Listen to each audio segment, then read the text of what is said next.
اس دعا کو ٹرانسمیوٹ کر کے اس فریکوینسی میں تبدیل کر دیتا ہے جسے انفینائٹ انٹیلیجنس سمجھ سکے۔ جب یہ دعا اس طرح ٹرانسمیوٹ ہو کر عالمگیر ذہانت تک پہنچتی ہے تو سنی جاتی ہے اور منصوبوں اور آئیڈیاز کی شکل میں اس کا جواب بھی آتا ہے۔ اس اصول کو سمجھیں اور اس بات کو جانیں کہ پیسے دے کر منگوائی گئی دعائیں اور پریئر بک سے رٹ کر پڑھی گئی دعائیں بیکار جاتی ہیں۔ آپ کی دعا اس وقت عالمگیر ذہانت تک پہنچتی ہے جب آپ تھاٹ کی ترنگوں کو ٹرانسمیوٹ کر کے روحانی انرجی میں ڈال دیتے ہیں، اور فیتھ وہ واحد ایجنسی ہے جو آپ کی سوچوں کو روحانی نیچر دیتی ہے۔ یاد رکھیں، فیتھ اور فیئر، یقین اور خوف، یہ دو ایسی تلواریں ہیں جو کبھی ایک میان میں نہیں سما سکتی۔ چیپٹر نمبر 13، دماغ، تھاٹس کو نشر کرنے والا اور موصول کرنے والا اسٹیشن، دولت مندی کی منزل کا 12واں قدم۔ 20 سال پہلے میں ڈاکٹر الیگزینڈر گراہم بیل اور ڈاکٹر المر گیٹس پر تحقیق کر رہا تھا۔ ان کے اصولوں کی روشنی میں ذہن کے کام کرنے کے طریقوں پر غور کر رہا تھا۔ میں نے ایک بڑی دلچسپ حقیقت اس وقت دریافت کی، اور وہ یہ کہ ہر انسانی دماغ ایک قسم کا تھاٹ وائبریشنز کا broadcasting and receiving station ہے۔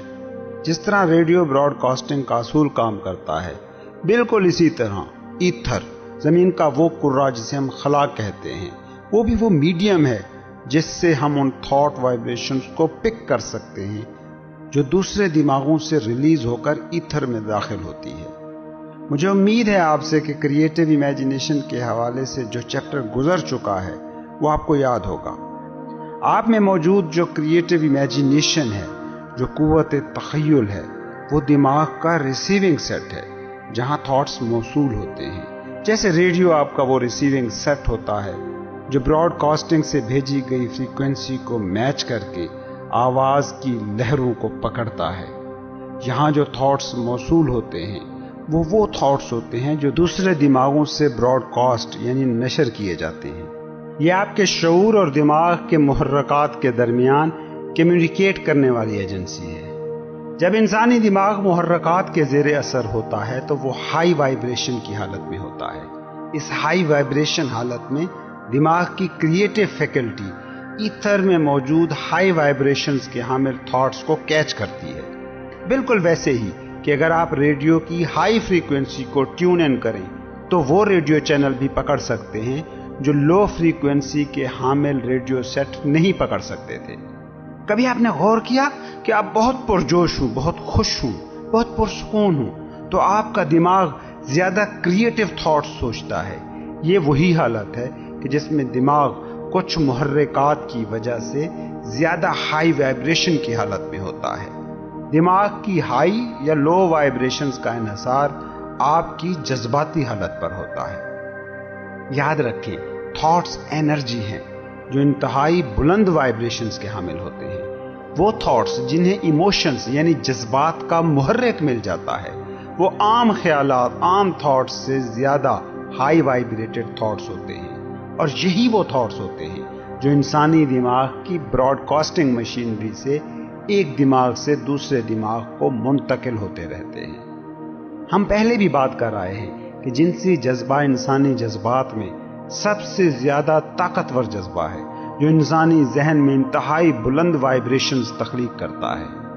جب جنسی جذبے کو ٹرانسمیوٹ کر لیا جاتا ہے تو اس کے نتیجے میں جو تھاٹس پیدا ہوتے ہیں وہ انتہائی ہائی وائبریشنز کے حامل ہوتے ہیں، جس کی وجہ سے انسان کی کریٹو امیجینیشن، تخیلاتی طاقت کئی گنا زیادہ ہو جاتی ہے، اور اس وقت جو آئیڈیاز انسانی ذہن ایتھر سے پک کرتا ہے وہ بہت طاقتور ہوتے ہیں۔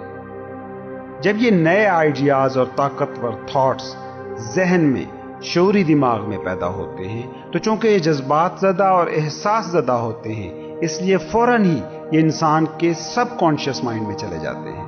دوسری طرف اس براڈ کاسٹنگ اسٹیشن کا وہ حصہ ہے جو تھاٹس کو نشر کرتا ہے۔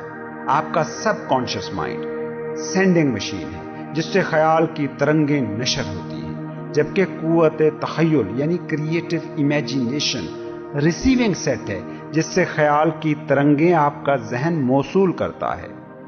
اگر آپ نے اس ذہنی براڈ کاسٹنگ مشین کو، جس کے دو اہم پرزے ہیں سب کانشیس مائنڈ اور کریٹو امیجینیشن، کو سمجھ لیا ہے تو اب آپ تصور کریں آٹو سجیشن کے اصول کو، جس کا تذکرہ ہم پہلے کر آئے ہیں۔ آٹو سجیشن وہ میڈیم ہے جس سے آپ اس براڈ کاسٹنگ مشین کو آپریٹ کرتے ہیں۔ آٹو سجیشن کے چیپٹر میں آپ کو بتایا جا چکا ہے کہ وہ کیا طریقہ ہے جس کے ذریعے خواہش کو مساوی دولت میں ٹرانسمیوٹ کیا جا سکتا ہے۔ یہ جس مینٹل براڈ کاسٹنگ مشین کی ہم نے بات کی ہے، ہو سکتا ہے کہ سننے میں یہ پیچیدہ عمل لگے، لیکن حقیقت یہ ہے کہ یہ بہت ہی سادہ سا پروسیجر ہے۔ آپ کو اپنے ذہن میں 3 سادہ سے اصول یاد رکھنے ہیں اور ان کو اپلائی کرنا ہے۔ جب آپ نے اس براڈ کاسٹنگ اسٹیشن کو استعمال کرنا ہے، جو کہ مشتمل ہے آپ کے سب کانشیس مائنڈ پر، کریٹو امیجینیشن پر اور آٹو سجیشن پر، ان 3 اصولوں کو عملی جامہ پہنانے کا جو مکمل پروسیجر ہے، اس کا نقطہ آغاز ہے خواہش جو آپ کے دل میں ابھرتی ہے۔ کائنات کی عظیم ترین طاقتیں نادیدہ ہیں۔ جب 20ویں صدی کا عظیم معاشی بحران پیدا ہوا تو اس نے نیچر کی نادیدہ و اندیکھی طاقتوں کو سمجھنے کے حوالے سے ہماری بڑی مدد کی۔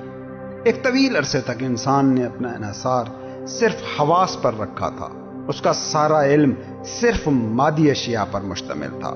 وہ صرف انہی چیزوں کو جان پاتا اور سمجھ پاتا تھا کہ جو دیکھی، سنی، چکھی، چھوئی اور ماپی جا سکتی تھی۔ اب ہم اس دور میں داخل ہو رہے ہیں کہ جو ہمیں کائنات کی نادیدہ و اندیکھی طاقتوں کے بارے میں بھی بہت کچھ بتا رہا ہے۔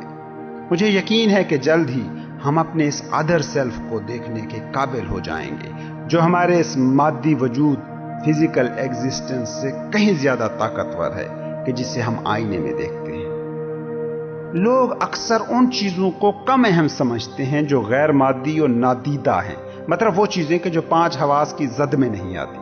اس کی وجہ یہ ہے کہ انسان جب ان طاقتوں کے بارے میں سنتا ہے تو وہ سوچتا ہے کہ اس کے بس میں کچھ نہیں ہے اور کائنات کی کوئی باہری طاقتیں ہیں جو اسے کنٹرول کر رہی ہیں۔ انسانوں کی عظیم اکثریت وہ ہے جو ان نادیدہ طاقتوں کو ڈیل نہیں کر سکتی۔ انسان کشش ثقل کی نادیدہ طاقت کو سمجھنے سے قاصر ہے، جس نے زمین کو خلائے بسیط میں گیند کی طرح لڑکایا ہوا ہے، جس قوت کی وجہ سے انسان زمین سے گرتا نہیں ہے۔ طوفان آ جائیں تو انسان کو سمجھ میں نہیں آتا کہ وہ اس نادیدہ قوت سے کیسے لڑے۔ بجلی کی نادیدہ انرجی انسان کو سمجھ نہیں آتی۔ کوئی ایسا ذریعہ انسان کے پاس ہے ہی نہیں کہ جو ان نادیدہ اندیکھی طاقتوں کے حوالے سے اس کی جہالت کا خاتمہ کر سکے۔ انسان کو مٹی میں موجود وہ نادیدہ طاقت سمجھ نہیں آتی کہ جو ہر قسم کی خوراک اگا رہی ہے۔ انسانی دماغ کی ڈرامائی داستان۔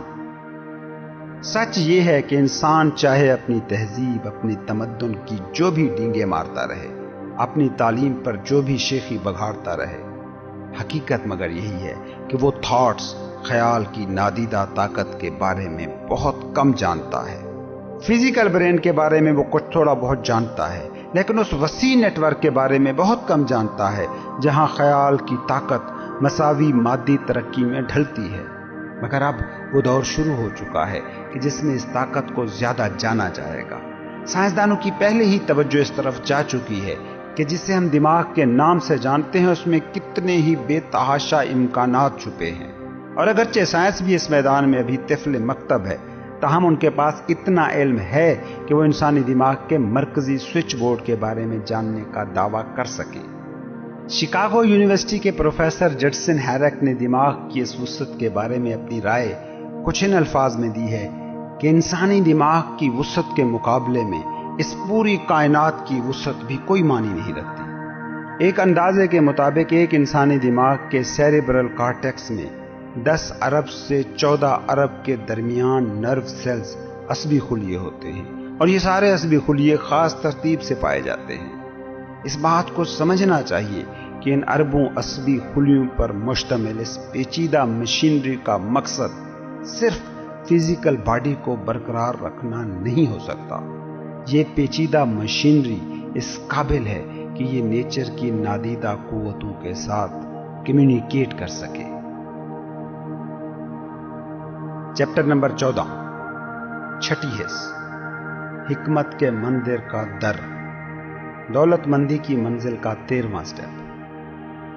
13ویں اصول کا عنوان ہے چھٹی حص، وہ راستہ جس سے لامحدود ذہانت انسانی ذہانت سے ابلاغ کرتی ہے، اور جس راستے سے انسان اپنی خواہشات کو عالمگیر ذہانت تک پہنچا